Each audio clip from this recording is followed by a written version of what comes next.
नमस्कार। छत्तीसगढ़ की तमाम अहम और ताज़ा खबरों के साथ आपके साथ मैं कमरुद्दीन खान हाजिर हूं। बड़ी खबर राजधानी रायपुर से, जहां पर कोरोना के सभी रिकॉर्ड टूटते हुए नजर आ रहे हैं। इनफैक्ट टूट गए हैं। रायपुर में एक साथ 49 नए मरीज मिले हैं। किर्गिस्तान, रूस से आए 36 और छात्र पॉजिटिव मिले। एम्स के स्टाफ और परिजनों को भी कोरोना हो चुका है। आज अब तक 53 नए मरीज मिले हैं। दुर्ग, राजनांदगांव, बेमेतरा, बलौदाबाजार से एक एक मरीज सामने आए। कुल मरीजों की संख्या बढ़कर 2814 हो चुकी है। एक्टिव मरीजों की संख्या हालांकि 651 है छत्तीसगढ़ में। तो बड़ी खबर आप तक पहुंचा रहे हैं। राजधानी में कोरोना के सभी रिकॉर्ड टूट गए। ऐसा पहले कभी नहीं हुआ 3 महीनों के अंदर, लेकिन रायपुर में आज एक साथ 49 नए मरीज मिले हैं। ज्यादा जानकारी के साथ हमारे सहयोगी राघवेंद्र साहू जुड़ चुके हैं राजधानी रायपुर से, जो इस खबर पर नजर बनाए हुए हैं। राघवेंद्र, आज तो हद हो गई। आज राजधानी में सिर्फ 49 नए कोरोना के मरीज मिले। इसे कैसे देखा जाए और क्या अब जांच में तेजी आई, इसलिए केसेस आ रहे हैं?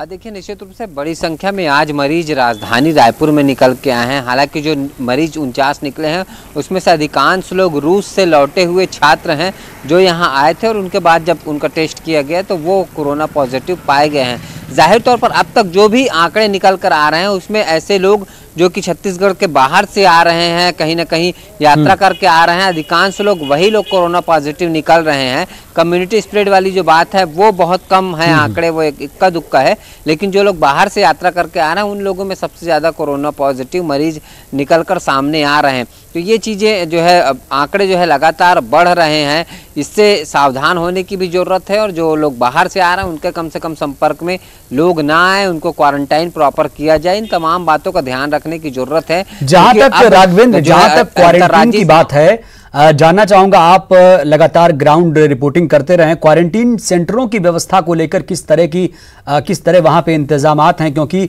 अब जो ये 36 पॉजिटिव किर्गिस्तान से आए छात्र जो 36 पॉजिटिव मिले हैं, ये सही तरीके से क्वारंटीन हो, इनका सही प्रॉपर इलाज हो, इसके लिए क्या व्यवस्थाएं हैं प्रदेश में? देखिए, क्वारंटाइन करने के लिए जो लोग बाहर से विदेश से आ रहे हैं उनको 3 तरह की सुविधाएं दी जाती है। चाहे वो पेड क्वारंटाइन सेंटर में, होटलों में रुक सकते हैं, या फिर जो सरकार द्वारा चिन्हित क्वारंटाइन सेंटर है वहाँ रुक सकते हैं, या घर में अगर उनको प्रॉपर व्यवस्था है तो वहाँ पे रुकने की व्यवस्था जो है दी जाती है। लेकिन घर में बहुत सारी पाबंदियाँ होती हैं। तो जाहिर तौर पर जो सरकारी क्वारंटाइन सेंटर है वहाँ से कई लोग गायब भी हो जाते हैं, फरार हो जाते हैं। तो सही तरीके से क्वारंटाइन सेंटरों में देखा जाए तो व्यवस्था पूरी सही नहीं होती। यही वजह है कि कई लोग वहां से फरार भी होते हैं, और जो जांच हो रही है उसमें कई लोग निकल कर जो है कोरोना पॉजिटिव जो है संक्रमितों की संख्या बढ़ते जा रही है, और वो निकल कर सामने आते हैं। तो जाहिर तौर पर इनको व्यवस्था को और बेहतर करने की जरूरत है। और चूंकि अब लगातार छूट दी जा रही है, अब तो दूसरे राज्यों से भी लोग आ जा सकते हैं। बिल्कुल राघवेंद्र, छूट दी जा रही है और लोग वक्त के हिसाब से अब कहीं ना कहीं लापरवाह होते जा रहे हैं। जब उनके अंदर खौफ होना चाहिए तब वो बेखौफ होकर धड़ल्ले से सड़कों पर घूम रहे हैं। यही तो दिक्कत है, सतर्कता नहीं बरत रहे हैं। बहुत बहुत शुक्रिया आपका राघवेंद्र। और कोरोना को लेकर प्रधानमंत्री नरेंद्र मोदी ने राष्ट्र को संबोधित किया। उन्होंने कहा कि कोरोना काल में हर हाल में नियमों का पालन होना चाहिए। उन्होंने कहा कि भारत में गांव का प्रधान हो या फिर देश का कोई प्रधान हो, कोई भी नियमों से ऊपर नहीं। पीएम मोदी ने अनलॉक 2 में और सावधानी बरतने की अपील की। प्रधानमंत्री नरेंद्र मोदी ने कहा कि प्रधानमंत्री गरीब कल्याण योजना का विस्तार होगा और इसके तहत नवंबर तक 80 करोड़ लोगों को मुफ्त में अनाज दिया जाएगा। प्रधानमंत्री गरीब कल्याण अन्न योजना का विस्तार अब दिवाली और छठ पूजा तक, यानी नवंबर महीने तक आखिर तक कर दिए गए हैं।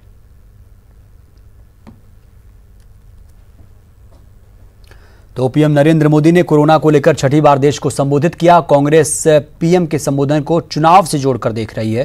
कांग्रेस प्रवक्ता ने कहा कि पीएम ने बिहार चुनाव को लेकर फैसले लिए हैं। संबोधन से हर वर्ग निराश हुआ। वहीं बीजेपी ने पीएम के फैसले का तहे दिल से स्वागत किया।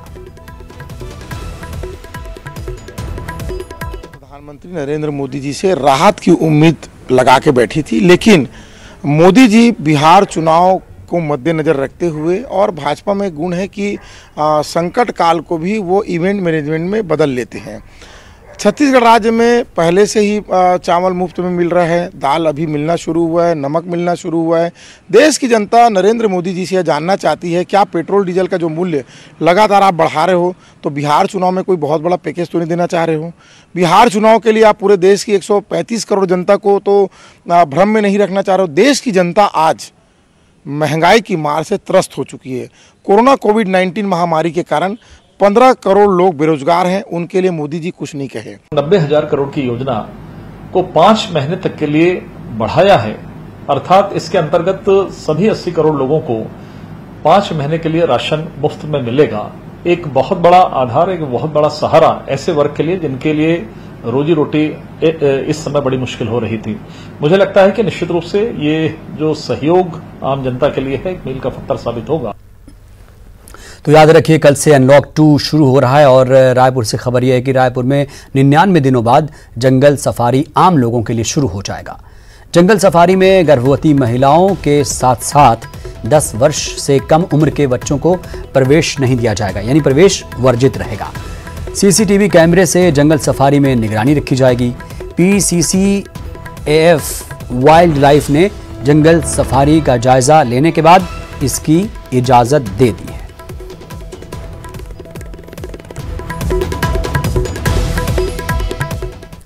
वहीं रायपुर से 1 जुलाई से शुरू होने वाली मुंबई, इंदौर और लखनऊ की उड़ानें रद्द हो गईं। निजी विमान कंपनी ने तकनीकी कारणों का हवाला देते हुए उड़ानें रद्द करने का फैसला कर दिया। रायपुर से मुंबई के लिए फिलहाल एक ही फ्लाइट रहेगी। वहीं दिल्ली, हैदराबाद, मुंबई, कोलकाता और झारसुगुड़ा के लिए विमान सेवा मौजूद रहेगी।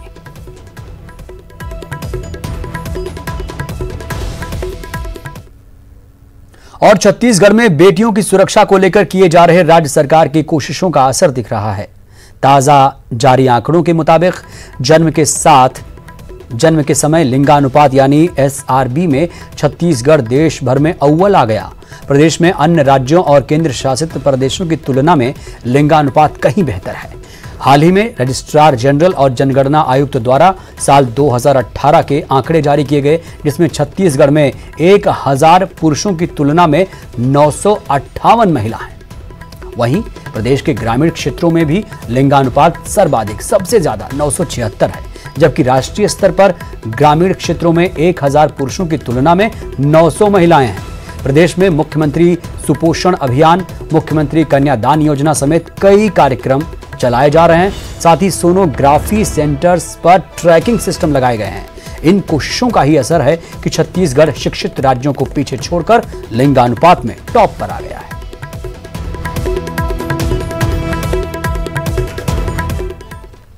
और मुख्यमंत्री भूपेश बघेल ने एक बड़ी सहूलियत दी। बस संचालक अब घर बैठे ऑनलाइन स्पेशल परमिट ले पाएंगे। परिवहन कार्यालय के चक्कर लगाने की कोई जरूरत नहीं होगी। सीएम के निर्देश पर अस्थायी परमिट प्रक्रिया को सरल कर दिया गया है, इजी कर दिया गया है। शादी, पिकनिक, मेला, तीर्थ यात्रा समेत विशेष कार्य के लिए जारी किए जाने वाले स्पेशल परमिट अब ऑनलाइन मिलेंगे। ये एक बड़ी सौगात, बड़ी सहूलियत है।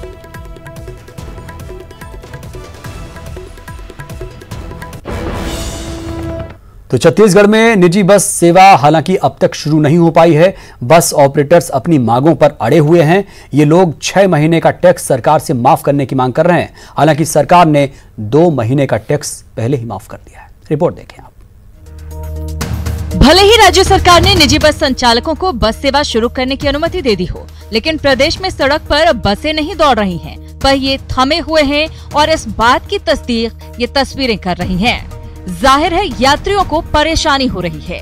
दरअसल बस ऑपरेटर्स अपनी मांग पर अड़े हैं। इनका कहना है कि जब तक उनकी मांग पूरी नहीं हो जाती वो अपनी बसें सड़क पर नहीं उतारेंगे। यूनियन की बैठक में ये निर्णय लिया गया है कि जब तक हमारी शासन हमारी मांगों को स्वीकार नहीं करेगी, सहानुभूतिपूर्वक उसमें विचार नहीं करेगी, तब तक हम लोग बस नहीं चलाएंगे। बस संचालकों की मांग है कि सरकार 6 महीने के टैक्स को माफ करे, यात्री किराए में इजाफा किया जाए, इंश्योरेंस की किस्त भरने की समय सीमा बढ़े। 3 महीने से धूल फाक रही बसों को लेकर संचालकों का कहना है कि इनके मेंटेनेंस में 30 से 60 हजार का खर्च आएगा। यही नहीं, नई गाइडलाइन की वजह से बसों में यात्रियों की संख्या कम होगी, लिहाजा ऑपरेटर्स को आर्थिक नुकसान उठाना पड़ेगा। ये सरकार से राहत की उम्मीद लगाए बैठे हैं। उधर परिवहन आयुक्त ने इनकी मांग पर विचार करने का भरोसा दिया है। ऑपरेटर्स को मैंने यही सुझाव दिया है कि जितना यथासंभव वो उपयुक्त आज के दिन बसें हैं उतने को संचालित करके इसको शुरू करें, और फिर आगे इस पे जो अन्य विषय हैं कि जी टैक्स का या उस पे उच्च स्तर पे माननीय मंत्री जी से भी वो मिलेंगे और तब उस पे निर्णय लिया जा चुका है। हालांकि सरकार ने निजी बस संचालकों का पहले ही 2 महीने का टैक्स माफ कर दिया है। ऐसे में अगर वो 6 महीने का टैक्स माफ करती है तो करीब 33 करोड़ का चूना लगेगा। ऐसे में जबकि कोरोना की वजह से सरकार की आय पहले से ही काफी कम हुई है, बस ऑपरेटर्स का मांग पर अड़े रहना आम आदमी के लिए परेशानी का सबब बन सकता है। ये भी सच है कि बस ऑपरेटर्स की अपनी मुश्किलें हैं, लिहाजा कोई बीच का रास्ता निकाला जाना चाहिए। न्यूज़ 18 के लिए रायपुर से राघवेंद्र साहू की रिपोर्ट। तो प्राइवेट बसों के परिचालन नहीं होने से ड्राइवर, कंडक्टर के साथ ही बस स्टैंड पर दुकानदारी करने वाले लोग भी परेशान हैं। ड्राइवर और कंडक्टर्स का कहना है कि उन्हें ना तो बस मालिक की तरफ से मदद मिली और ना ही सरकार की तरफ से। दुकान बंद पड़ी है 3 महीने से, 3-3.5 महीना हो गया है। क्या करें, अब कुछ है नहीं काम करने को। चालू तो करना चाहिए भैया, इन लोगों को भली 50% जैसे बोल रहे हैं, तो कई पब्लिक कहीं फंसी हुई आना जाना होगा तो कुछ हो सकता है। 96 दिन हो गई, आज तक हम 1 रुपया तक नहीं जानते क्या हुआ। हमारे घर की हालत इतनी खराब है, अभी हम क्या बताएं, मरने की स्थिति में हम तो। हमें इस तरह की दिक्कत जा रही है। पूरा ड्राइवर भाई, कंडक्टर भाई जितने भी हैं, जो भी लॉकडाउन के अंतर्गत है, वो पूरी समस्या से पूरे जूझ रहे हैं। और क्या बसें वसें बिल्कुल नहीं चल रही। हम लोग तो बस चलाने के लिए राजी है, पूरे ड्राइवर भाई, कंडक्टर भाई से भी ये राजी है, मगर क्या लॉकडाउन में हमें से की न सरकार से न मालिकों से कोई हम लोग को मदद नहीं मिल रही है। कोई भी एक आदमी अगर बता दे, कोई ड्राइवर कंडक्टर बता दे कि तनख्वाह दे रहे हैं, भत्ता दे रहे हैं, बेरोजगारी भत्ता दे रहे हैं। लॉकडाउन से जब से 96-99 दिन हो गए, कोई एक मालिक की तरफ से ना सरकार की तरफ से कोई समस्या का हल नहीं हो रहा। कोई चीज दे ही नहीं रहे। एक भी महीने का नहीं, 1 दिन का ही तनख्वाह नहीं दिए हैं ना। दंतेवाड़ा पुलिस को बड़ी कामयाबी मिली। यहां 2 लाख के इनामी नक्सली भीमा मरकाम ने सरेंडर कर दिया। भीमा मरकाम ने कलेक्टर और एसपी के सामने आत्मसमर्पण किया। भीमा मरकाम पर कई मामले पहले से दर्ज थे। भीमा 2014 से नक्सली संगठन से जुड़ा हुआ था। ये नीलावाया मुठभेड़ में भी शामिल था। इस मुठभेड़ में एक कैमरामैन समेत 4 जवान शहीद हुए थे। वहां से एक 2 लाख का इनामी नक्सली भीमा मरकाम ने जो है सरेंडर किया है, और वो जिला प्रशासन की संयुक्त टीम जो है उनके सामने सरेंडर किया है। और पिछले 6 महीने से यहाँ पे रेगुलर जो है चिकपाल में जब से कैंप स्थापित हुआ है, जब से रेगुलर आह्वान किया जा रहा है द्वारा भी। और अभी हाल ही में पूरा जिला प्रशासन की टीम वहाँ पे उपस्थित हुई है, पहुंची, दौरा की है, और सभी लोगों से जो है वहाँ पे आह्वान किया गया कि जो भी इनामी है नक्सली उनको सरेंडर करने के लिए कृपया करें। हम लोग भी इस तरह नक्सली पहले पर्चे फेंका करते थे, इस बार दमन विरोधी सप्ताह में पुलिस द्वारा जो है जगह जगह पर्चे लगाए जा रहे हैं, चिपकाए जा रहे हैं, रोड पर फेंके जा रहे हैं, घर में चस्पा किए जा रहे हैं, सरकारी बिल्डिंग पर चस्पा किए जा रहे हैं, और इसका पॉजिटिव मिलना शुरू हो गया है कि आज 2 लाख का। फिलहाल वक्त हो चला है एक छोटे से ब्रेक का। ब्रेक के बाद हाजिर हूं। छत्तीसगढ़ में हाथियों के उत्पात से अब आम के साथ खास लोग भी प्रभावित होने लगे। जशपुर से सांसद गोमती साय के घर में हाथियों के दल ने हमला कर दिया। 20 हाथियों का दल सांसद निवास के सामने पहुंचा। उनमें से 2 हाथियों ने घर के कैंपस में घुसकर उत्पात मचाया। कैंपस में लगे पेड़ पौधों और धान की फसल को भी नुकसान पहुंचाया। हालांकि अच्छी बात यह रही कि सांसद महोदया उस वक्त घर में मौजूद नहीं थी।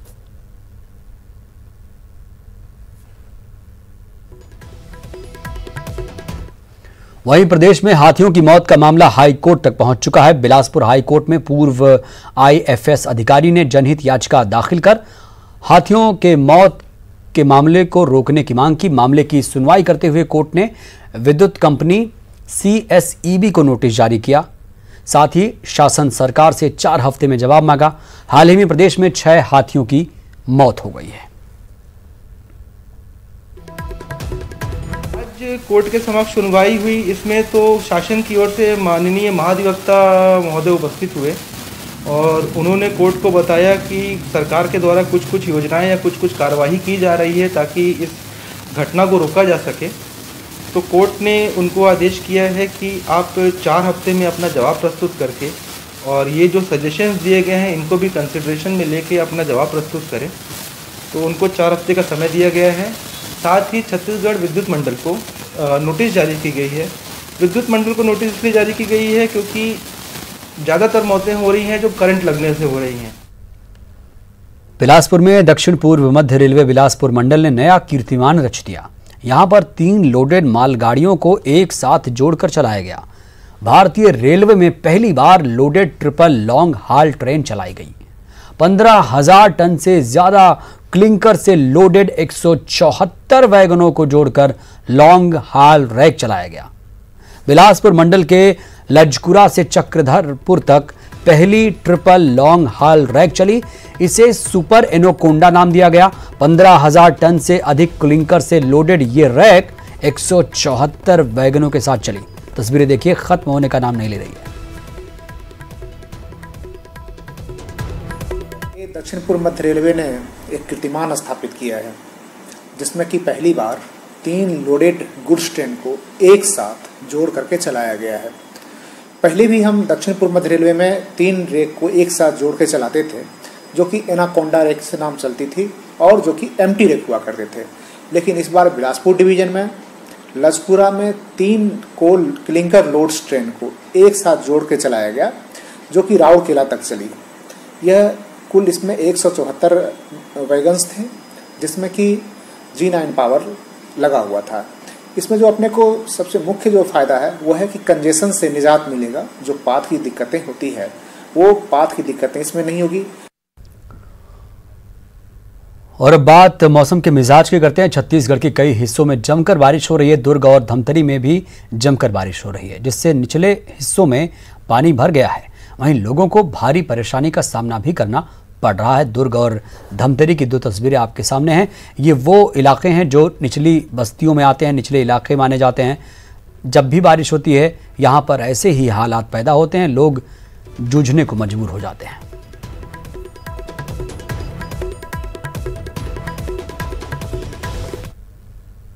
महासमुंद पुलिस को अवैध शराब के खिलाफ कामयाबी मिली। पुलिस ने 5 लाख की अवैध शराब को 2 गाड़ियों से जब्त किया। शराब को मध्य प्रदेश में बनाया गया था और इसे छत्तीसगढ़ में खपाने की तैयारी थी। पुलिस को अवैध शराब के परिवहन की सूचना मिली। इस सूचना के आधार पर पुलिस ने नाकेबंदी की और बेलसोंडा रेलवे क्रॉसिंग के पास फॉर्च्यूनर गाड़ी को रोका। गाड़ी में शराब की पेटियां बरामद हुई। पुलिस ने इसके पीछे आ रही एक और शराब लदे कार को पकड़ा। अवैध शराब के मामले में पुलिस ने 2 लोगों को पकड़ा है। पुलिस इन लोगों से पूछताछ कर रही है। पूछताछ में भिलाई के व्यक्ति का भी पता चला है।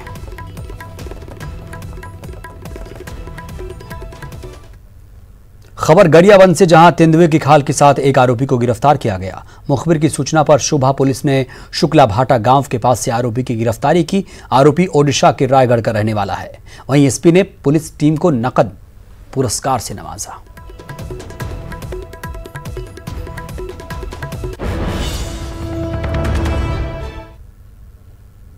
कवर्धा में पटवारी पर किसान को परेशान करने के आरोप हैं। पटवारी पर काम करने के एवज में 300 रिश्वत मांगने का भी आरोप है। पीड़ित ने मामले की शिकायत कलेक्टर से की है। वहीं एसडीएम ने जांच के बाद पटवारी को सस्पेंड कर दिया। पलानसरी गांव का रहने वाला प्रवीण चंद्रवंशी पटवारी के पास फॉर्म सी में साइन कराने गया था, लेकिन पटवारी ने घूस मांगी। युवक ने मना किया तो फॉर्म फेंक दिया।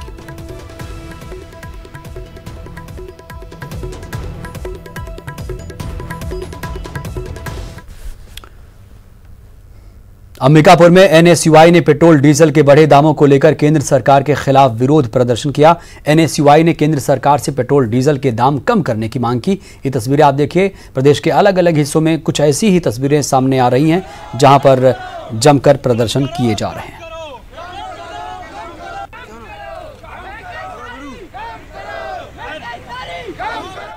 और बालोद में कोरोना के 2 नए केस मिले हैं। पॉजिटिव मरीजों में एक आर्मी का जवान भी शामिल है, जबकि दूसरा रायपुर एम्स अस्पताल का वार्ड बॉय है। जिले में एक्टिव कोरोना मरीजों की संख्या 5 हो चुकी है। आर्मी का जवान कुछ दिन पहले राजस्थान से लौटा है। दोनों पॉजिटिव मरीजों की ट्रैवल हिस्ट्री और संपर्क में आए लोगों की पहचान की जा रही है।